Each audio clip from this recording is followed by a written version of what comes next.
Shalom, damai di hati. Apa kabar Bapak Ibu Saudara-saudara? Saya percaya bahwa Tuhan Yesus senantiasa menyertai dan memberkati Bapak Ibu Saudara-saudara sehingga tetap dalam keadaan sehat, kuat, bahkan penuh semangat dan selalu bersukacita, bahkan bersyukur kepada Tuhan. Saat ini saya, Pendeta Tirsa Tairas, akan membagikan kebenaran firman Tuhan bagi Bapak Ibu Saudara sekalian. Kiranya firman ini memberkati banyak orang. Karena itu dengan penuh kerendahan hati, saya bermohon kiranya Bapak Ibu yang menonton video ini bisa subscribe, like, komen, tekan tanda lonceng dan bagikan video ini. Sebelum kita membaca firman Tuhan, mari kita berdoa. Ya Tuhan Yesus, Engkau adalah firman yang hidup. Di dalam firman-Mu kami senantiasa mendapatkan kekuatan rohani. Karena firman-Mu adalah pedoman yang mengarahkan kami, menuntun kami, bahkan menginspirasi kami hidup benar dan setia di hadapan Tuhan. Karena itu kami butuh firman-Mu. Meteraikan firman-Mu di hati dan pikiran kami. Kami jelas memahaminya dengan hikmat-Mu. Dan dengan benar juga kami dapat melakukan kehendak firman-Mu. Supaya Tuhan Yesus dipermuliakan dalam kehidupan kami. Dalam nama Tuhan Yesus berfirmanlah bagi kami semua. Haleluya. Amin. Bapak Ibu, saudara-saudara yang kekasih di dalam Tuhan, pembacaan Alkitab dalam Kisah Para Rasul, pasalnya yang ke-22, ayatnya yang ke-23, hingga ayatnya yang ke-29. Lembaga Alkitab Indonesia memberi tema perikop ini di dalam markas. Mereka terus berteriak sambil melemparkan jubah mereka dan menghamburkan debu ke udara. Karena itu kepala pasukan memberi perintah untuk membawa Paulus ke markas dan menyuruh memeriksa dan menyesat dia, supaya dapat diketahui apa sebabnya orang banyak itu berteriak-teriak sedemikian terhadap dia. Tetapi ketika Paulus ditelentangkan untuk disesa, berkatalah ia kepada perwira yang bertugas, "Bolehkah kamu menyesa seorang warga negara Rom, apalagi tanpa diadili?" Mendengar perkataan itu, perwira itu melaporkannya kepada kepala pasukan, katanya, "Apakah yang hendak engkau perbuat?" Orang itu warga negara Rom. Maka datanglah kepala pasukan itu kepada Paulus dan berkata, "Katakanlah, benarkah engkau warga negara Rom?" Jawab Paulus, "Benar." Lalu kata kepala pasukan itu, "Kewarganegaraan itu kubeli dengan harga yang mahal." Jawab Paulus, "Tetapi aku mempunyai hak itu karena kelahiranku." Maka mereka yang harus menyesa dia segera mundur, dan kepala pasukan itu juga takut setelah ia tahu bahwa Paulus yang ia suruh ikat itu adalah orang Rom. Demikianlah pembacaan firman Tuhan. Bapak Ibu, saudara-saudara yang kekasih, menjadi murid Yesus, menjadi pengikut Yesus, atau mengaku percaya bahwa Yesus adalah Tuhan Juru Selamat, itu tidaklah mudah. Sebab predikat seorang murid Yesus pasti harus setia, harus taat kepada Sang Guru, Guru Agung, yaitu Yesus Kristus. Nah, dalam Alkitab kita membaca dan menyaksikan bahwa Yesus ketika dia datang ke dalam dunia, dia harus menderita. dia dicambuk, dia diludahi, dia dipukul, bahkan dia dikhianati, padahal Yesus tidak bersalah sama sekali. Tetapi karena dia menebus segala dosa kita manusia yang bersalah, dia rela menderita, bahkan dia harus disalibkan, dan dia harus mati menanggung dosa kita. Tetapi dengan kebangkitan Yesus, itu pertanda bahwa dia mengalahkan kuasa dosa. Dia mengalahkan kuasa maut, sehingga kita umat yang dikasihinya memperoleh keselamatan, bahkan kehidupan yang kekal. Nah, Tuhan Yesus Sang Guru Agung, dia telah mencontohkan kepada kita bagaimana hidup dalam kesetiaan, hidup dalam ketaatan, hidup dalam kesungguhan, hidup dalam kerendahan hati, hidup yang penuh dengan kasih, hidup dalam kesabaran, hidup yang penuh dengan pengorbanan. Sehingga sebagai murid Yesus, pengikut Yesus, karakter Yesus ini melekat dalam diri kita. Karena itu tidak mudah. Namun saudara, kita yakin seperti Rasul Paulus yang punya komitmen yang kokoh untuk mengikut Yesus. Maka ketika hati kita fokus kepada Tuhan, ketika hidup kita persembahkan seutuhnya kepada Tuhan, dibentuk, diproses oleh Tuhan, tidak ada yang mustahil. Tuhan memampukan kita untuk melakukan apa yang benar, yang sesuai dengan kebenaran firman Tuhan. Karena itu Bapak Ibu Saudara-saudara, mari kita lihat bacaan kita dalam Kisah Para Rasul. Bagaimana kesaksian Rasul Paulus yang betul-betul mempersembahkan hidupnya melayani Tuhan dengan sungguh-sungguh, menjadi seorang rasul sekalipun dia harus menderita.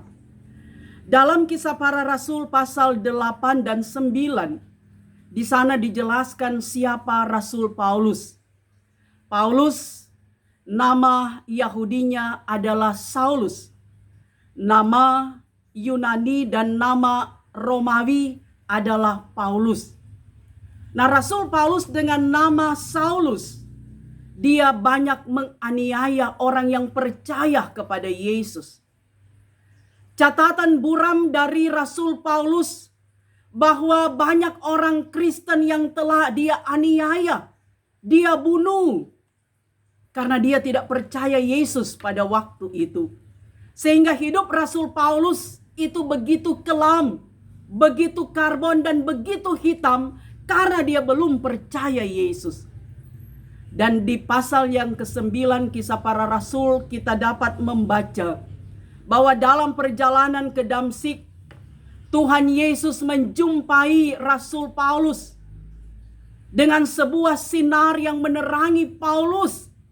Bahkan ada suara yang berkata, "Saulus, Saulus, mengapakah engkau menganiaya aku?" Paulus dia menjawab, "Siapakah engkau Tuhan?" Katanya, kata Yesus, "Akulah Yesus yang kau aniaya itu. Tapi bangunlah dan pergilah. Dalam kota di sana akan dikatakan kepadamu apa yang harus kau perbuat."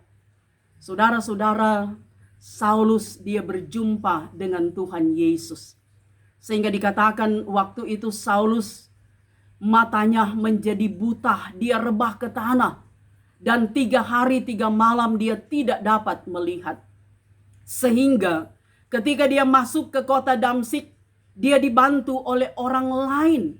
Dan di sana ada Ananias. Tuhan memakai Ananias untuk membuka selaput mata Paulus sehingga dia dapat melihat. Dan di sana Tuhan Yesus katakan bahwa Paulus dia adalah alat pilihan bagi Tuhan untuk memberitakan nama Tuhan kepada bangsa-bangsa lain. Itu berarti bahwa Rasul Paulus diutus bukan saja kepada bangsa Yahudi, tetapi juga bangsa Yunani, bangsa Romawi, segala bangsa, supaya dapat menyaksikan kemuliaan Tuhan. Nah, Bapak Ibu Saudara-saudara, saat itu kehidupan Rasul Paulus berubah, diubah oleh Tuhan 180 derajat. Sehingga dulunya dia adalah seorang penjahat kelas kakap. Dia membunuh, menganiaya banyak orang Kristen. Tetapi ketika dia berjumpa dengan Tuhan Yesus, hidupnya berubah. Bahkan dia punya komitmen yang jelas, yang kokoh, bahwa dia akan memberitakan kabar sukacita. Dia bergabung dengan para murid, dan pada waktu itu dari satu kota ke kota, Rasul Paulus memberitakan Injil. Nah, saudara-saudara, tantangan pada waktu itu tidak mudah. Banyak yang mati syahid, yang mati karena memberitakan Injil. Tapi dikatakan Injil semakin dihambat, semakin merambat. Sehingga darah para martir, para pejuang-pejuang iman yang memberitakan Injil, itu adalah benih gereja, fondasi gereja, sehingga gereja orang percaya bisa bertumbuh, bahkan menyebar luas. Ini adalah pekerjaan kuasa Roh Tuhan. Nah, ketika Rasul Paulus dia memberitakan Injil, maka orang-orang Yahudi tidak senang karena mereka tidak percaya kepada Yesus Kristus. Mereka tidak percaya dengan apa yang disampaikan oleh Rasul Paulus. Bahkan mereka meragukan kerasulan Paulus karena latar belakang Rasul Paulus yang kelam. Nah, karena itu para orang Yahudi berupaya untuk membinasakan, membunuh Rasul Paulus. Karena itu ketika Paulus dia memberitakan Injil di Yerusalem, maka orang-orang Yahudi mereka datang. Mereka berteriak, enyahkan dia. Sehingga Rasul Paulus harus dimasukkan ke dalam penjara. Tapi sebelum itu saudara, Rasul Paulus minta izin berbicara. Itu di pasal 22 ayat 1 sampai ayatnya yang ke-22. Itu adalah pidato Rasul Paulus tentang pembelaan kerasulannya. Seperti yang dikatakan di pasal 9, Paulus menyampaikan bagaimana dia berjumpa dengan Tuhan. Dalam perjalanan di Damsyik, Tuhan mengubah kehidupannya sehingga betul-betul dia menyerahkan hidupnya untuk Tuhan. Namun saudara, teriakan orang Yahudi begitu keras mengatakan, enyahkan orang ini dari muka bumi, ia tidak layak hidup. Pasal 22 ayatnya yang ke-22. Karena itu saudara, konteks bacaan kita dimulai dengan ayat 23. Dikatakan di sana unjuk rasa orang Yahudi. Mereka terus berteriak. Mereka terus melemparkan jubah mereka. Menghamburkan debu ke udara. Itu menyatakan kemarahan orang Yahudi terhadap Rasul Paulus. Karena sekali lagi mereka tidak mau menerima pemberitaan Injil, kesaksian Paulus tentang Yesus Kristus. Nah, karena itu saudara, dikatakan bahwa kepala pasukan memberi perintah supaya Paulus dibawa ke markas, dibawa ke penjara, agar supaya di sana dia diperiksa, disesa di sana, supaya diketahui apa penyebab Rasul Paulus dia harus dipenjarakan atau orang Yahudi berteriak supaya dia dienyahkan. Nah, saudara-saudara yang kekasih, dikatakan dalam bacaan kita bahwa perwira akan menyesah Rasul Paulus dengan menelentangkan dia. Saudara, perlu diingat bahwa ketika seseorang itu diinterogasi, dia bukan saja dicerca dengan pertanyaan-pertanyaan dengan kata-kata, tapi dia harus dicambuk dengan cambuk besi. Itu yang dilakukan, apalagi terhadap para budak. Paulus dia bukan budak karena dia memang adalah warga negara Roma. Dia menjadi warga negara Roma itu karena kelahirannya, orang tuanya. Sebab menjadi warga negara Roma itu merupakan suatu prestis sosial, berkelas. Itu merupakan suatu penghargaan karena menjadi warga negara Roma tidak mudah. Pertama harus membeli kewarganegaraan dengan biaya yang mahal. Kedua, karena status kelahiran. Dan ketiga, menjadi warga negara Roma itu karena pemberian atau anugerah hadiah dari pemerintah. Nah, Bapak Ibu Saudara-saudara, sekali lagi Rasul Paulus dia adalah benar warga negara Roma. Dia orang Yahudi, tetapi dia punya kewarganegaraan Roma sehingga dia punya hak sebagai masyarakat yang memang sangat terhormat pada waktu itu. Nah, karena itu saudara, ketika perwira akan menyesah dia, menelentangkan dia, maka Rasul Paulus dia membela haknya sebagai seorang warga negara dengan mengatakan, bolehkah kamu menyesah seorang warga negara Rom, apalagi tanpa diadili? Karena memang belum ada keputusan pengadilan. Rasul Paulus mau diapakan? Sehingga memang di masyarakat Roma pada waktu itu dikatakan bahwa tidak boleh diperlakukan sewenang-wenang semua warga masyarakat tanpa ada alasan yang kuat. Sebab ketika diperlakukan sewenang-wenang, dia bisa tuntut naik banding kepada kaisar. Nah, karena itu saudara, perwira tidak jadi menyesal Rasul Paulus. Dia datang kepada kepala pasukan. Dan akhirnya kepala pasukan ini datang langsung berjumpa dengan Rasul Paulus dan bertanya apakah benar Rasul Paulus ini warga negara Roma. Paulus katakan benar. Dan ternyata kepala pasukan dia mendapatkan kewarganegaraan itu dengan cara membeli. Tetapi Paulus dia menjadi warga negara Roma karena status kelahirannya.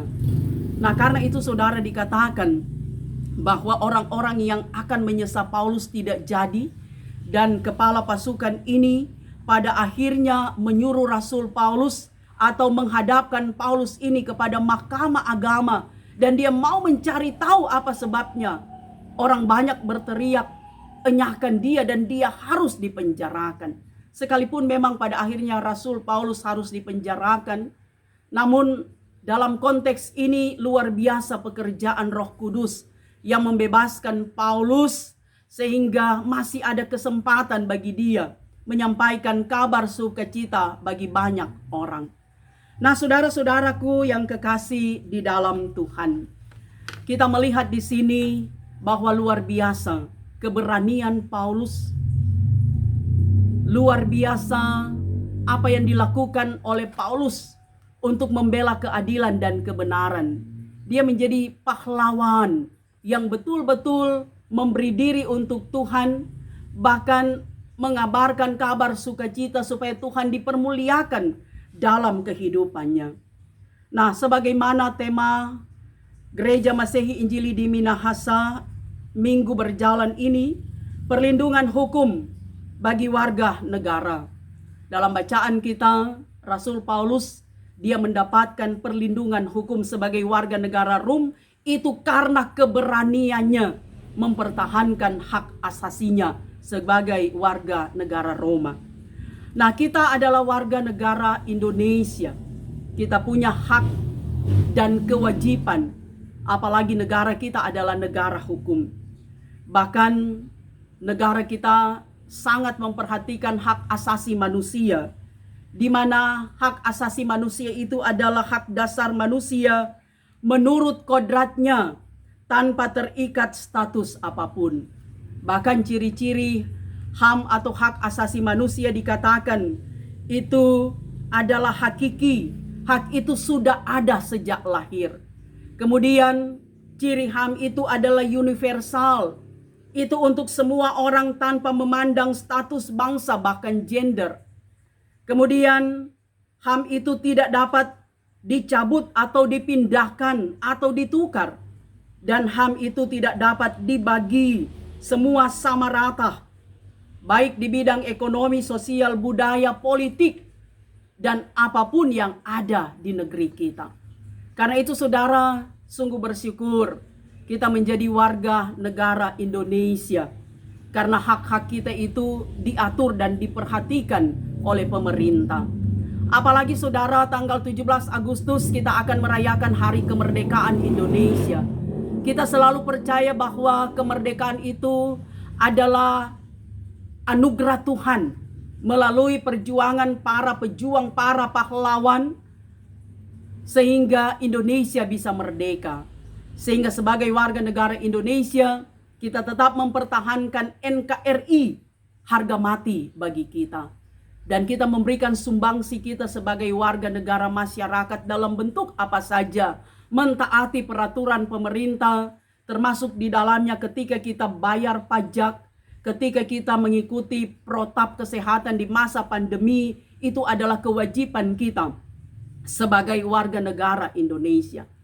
Nah, saudara-saudara yang kekasih, dari sini kita belajar bagaimana Rasul Paulus sebagai seorang murid, sebagai seorang pengikut, dia sungguh-sungguh, dia rela berkorban dan dia punya keberanian. Demikian pun hidup kita sebagai orang percaya, bahwa kita diingatkan seperti Rasul Paulus memiliki keberanian mempertahankan Injil, menyampaikan kabar sukacita walaupun penuh dengan tantangan, penuh dengan problem kehidupan. Bahkan dalam pelayanan banyak tantangan. Tapi kita harus menyampaikan firman dalam kata, dalam perilaku dengan sungguh-sungguh, dengan keberanian. Paulus karena dia benar, maka dia berani menyampaikan suara kebenaran. Kalau bacaan kita 2 minggu berturut-turut, Yunus bahkan Musa karena mereka melakukan kesalahan, mereka bersembunyi dan takut. Tetapi Paulus tidak, maju terus pantang mundur karena dia percaya apa yang ia lakukan itu adalah benar demi untuk memuliakan Tuhan. Maka demikian pun kehidupan kita, saudara. Kita harus berani menyampaikan suara kebenaran. Sebab orang kalau tidak berani, maka orang akan menjadi orang yang takut, bahkan orang yang senantiasa hidup jauh dari Tuhan Allah. Karena dia tidak berani menyampaikan kebenaran firman Tuhan.